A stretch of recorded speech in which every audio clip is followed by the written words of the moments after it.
Welcome back to the show. Now, at this point, it seems like just about every day there's another tech story in the news, whether it's about AI, the latest hacking operation, or your personal information being put at risk. Yeah, but there are some ways to protect yourself when it comes to your cybersecurity. And here with us to talk about his top 3 tech tips, our tech guru, Tim Gillen from Terrapin Networks. Tim, good morning to you. Thanks for being here. Good morning. Well, take us through. I don't even know where you want to start, other than your glorious background, of course, from Glen Haven up there in Glen Haven, yes, Leelanau County. But give us your tech tips, aside from how to create the perfect Zoom background. What would you want folks to know as we're talking cybersecurity today? Well, 3 very basic ones, and these basic they never get old. Number 1 is to use unique and strong passwords. Don't reuse passwords. It's just not a good idea. Especially anything that you're logging into, or even an app on your laptop, let's say, or desktop, that has any kind of personal information, any kind of healthcare portal at your doctor, the bank, investments, Medicare, Social Security, anything like that. Unique passwords. My recommendation is always to get one of the mainline online password managers as a way to let that keep track of those passwords.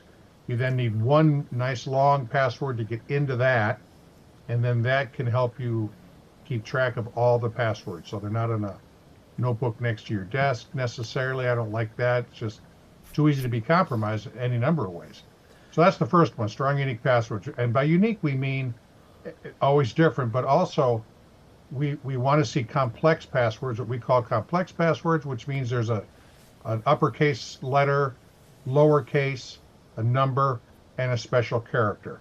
Special character means exclamation point, question mark, hashtag sign, that kind of thing. Something like that. Tim, let me ask you about passwords. I remember talking about this before, but my hesitation has always been, it's just it's so complicated with having so many different passwords. So you mentioned the password manager, but my fear is, what happens when the password manager gets hacked?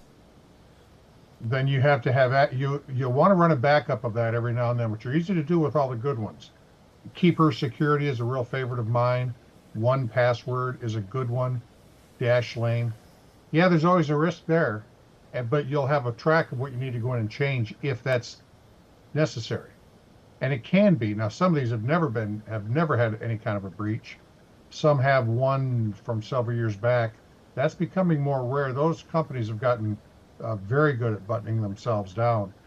And the idea there is to have one nice long password that gets you into that. That's all you got to remember is that one. And make that one a sentence. A series of words is a good way to do it. And that are almost unrelated. You could have canoe, mountain, flower, horse, and it gets nice and long, all with a space in between. Easy to remember, get you into the one, and then let that handle all these 10 and 12 character complex ones to get you into the bank. Gotcha. Don't try to remember those. You don't need to. And the online password managers, you got to pay for the real ones. They're in that $30-ish a year thing, and that'll oftentimes give you 2 or 3 accounts you can use for your family, spouses, maybe one of the older kids, that kind of thing. Well worth doing. It's actually a small price to pay for some actual security. It's much better than reusing the same passwords. Yeah. Password 02. Yeah. Absolutely. So what's your next tip, Tim? 2-factor authentication. So yes. And so keep in mind what that is. That's like when you log into the bank and then they send you a text message back and you have to use that code to get in. So the idea of 2-factor, it's actually referred to as multi-factor, MFA, but we all call it 2-factor, 2FA. And what that means is you take something your password, with something you have, your mobile phone, your cell phone. And that's what changes. So now if I get access to your password, I still can't get in because I don't have your phone to take the text message. And the best way to do those is to use an app, an authenticator app, Google Authenticator, Microsoft Authenticator. I use a product called Sentinel. There's a variety of good ways to do that can be backed up when you swap phones, that kind of thing. But that 2-factor is a big deal. Sometimes I use email too. I'm not as big a fan of that because so often if I get your passwords compromised, I get into your email account. That's not so much something that you have. I like it when it's on a mobile device because that's something you have, which combines with something you know, makes a nice barrier if you want to think of it that way. Gotcha. All right, tip number 3 from Tim Gillen. Tip number 3 would be to keep your software updated. We are reluctant to do that often because every now and then it kind of breaks things. It's pretty rare now. But you run your Windows updates, run the latest Mac OS, whatever it is, run it, install it, because those things don't just do features. They primarily do security updates that they get exploited. Somebody figures out a way in, and so they'll run an update, and those normally come out once a month ish, unless there's a big risk that they want to patch sooner. Microsoft always runs those on the first Tuesday, rather the second Tuesday of the month, referred to as Patch Tuesday. We all know it as Patch Tuesday. But all your apps, okay, Adobe, Acrobat, whatever you might be running, if they want to run, if an update is recommended, my general recommendation is to run it. If they're telling you an update available, run that.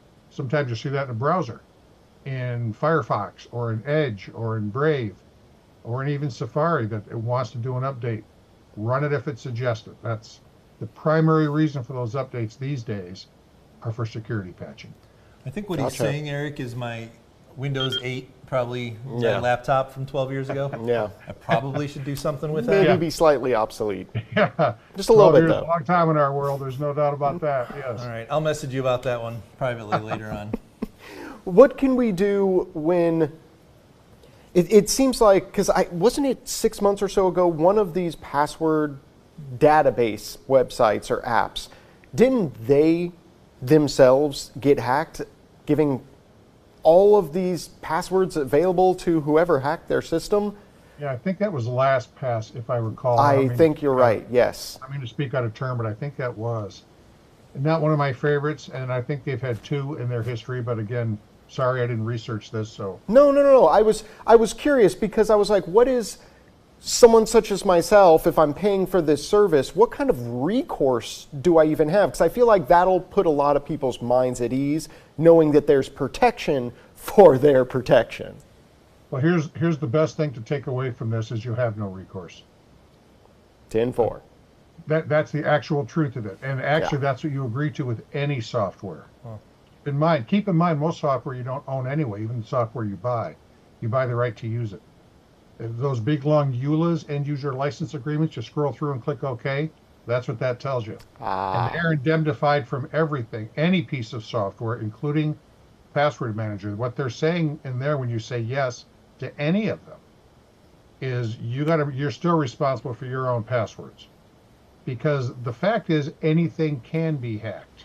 That's the actual truth of it. That's why the Department of Defense gets hacked. That's why Tom Cruise gets the jewels in the Mission Impossible. Anything can be hacked, right? Yeah. Anything can be broken into. So we want to keep track of that and protect ourselves. It still makes sense to use one of these, but you can do these backups to them. You can save an encrypted backup onto your desktop, save it out in iCloud or OneDrive, something like that. And if that happens, yes, you may have to tediously go through and change 30 or 40 or maybe 70 passwords.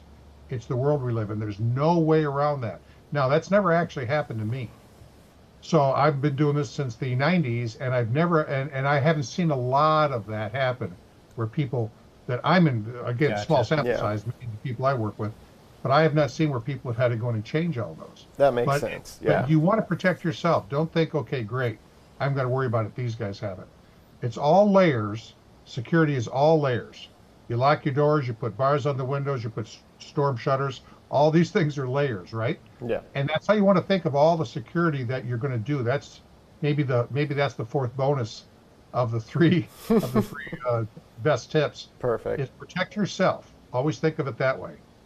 That's great, Tim. Thank you so much. Always great to have you and your tech tips with us. Tim Gillen from Terrapin Networks. Really appreciate you, as always, here on Good Day. Thanks for joining us. Thanks, fellas. Have a great day.